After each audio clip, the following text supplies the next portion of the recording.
Voilà,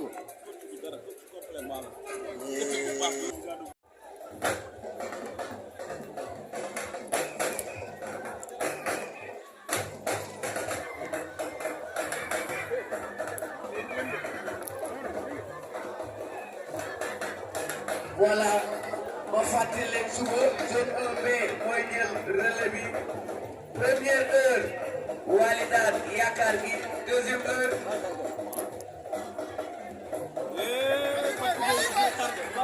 Voilà. Jàmbaar.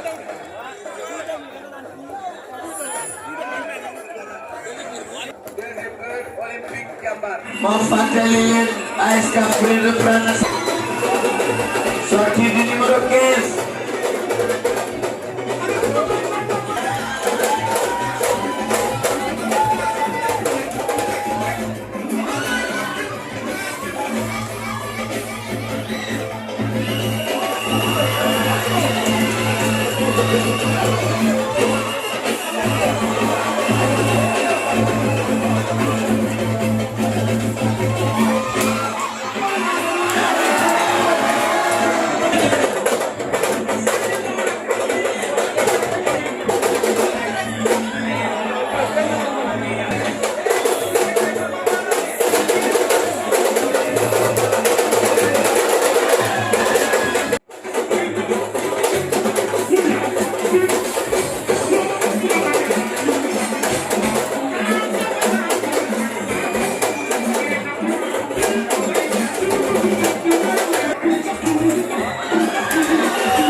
Corner bagi nono, attention, repoussé.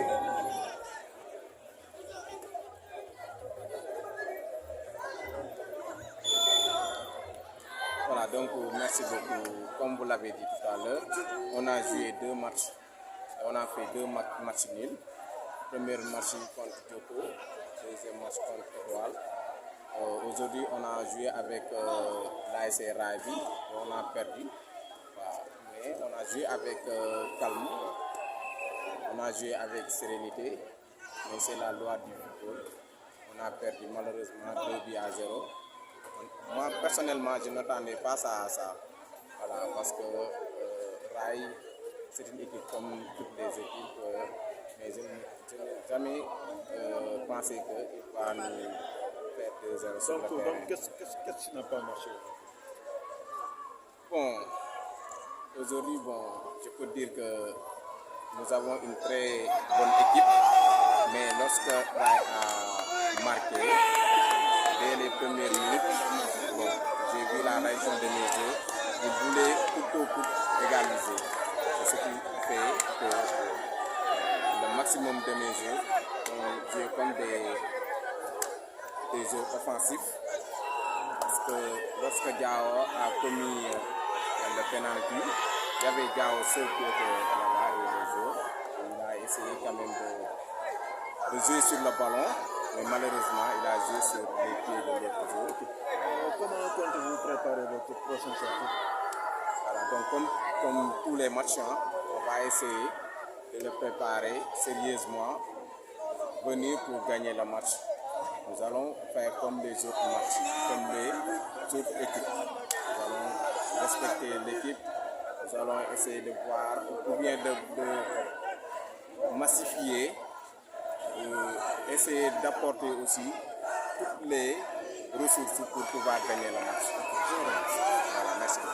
Au match match bi yaakaar naa ne match yaakaar bi depuis suñu premier jour match bi ñu perte dégg nañ lu ne quoi dégg nañ lu ne raay baaxul tamit te xamuñ ne premier match boo ko jëlee day def ay jàngat te ku xam raay xam ne raay phase de poule yi quart de finale ko doon éliminé wala demi-finale si la ñu soog a perte match yi yàlla soral nañu nag ñu joué contre Galactique dóor ñu ay paale te boobu ñu xam ne li ñuy liggéey moo tax yaakaar mu xamoon ne match bi bon day métti moom mais dañ koy gagné parce que def naa sama carrière de joueur def naa presque 4 ans xaw ma 5 ans pare def fa sama carrière de coach fa débuté def naa fa 5 ans yoo xam ne nii ren yaakaar naa ko doon coach kon xam naa yaakaar bu baax a baax.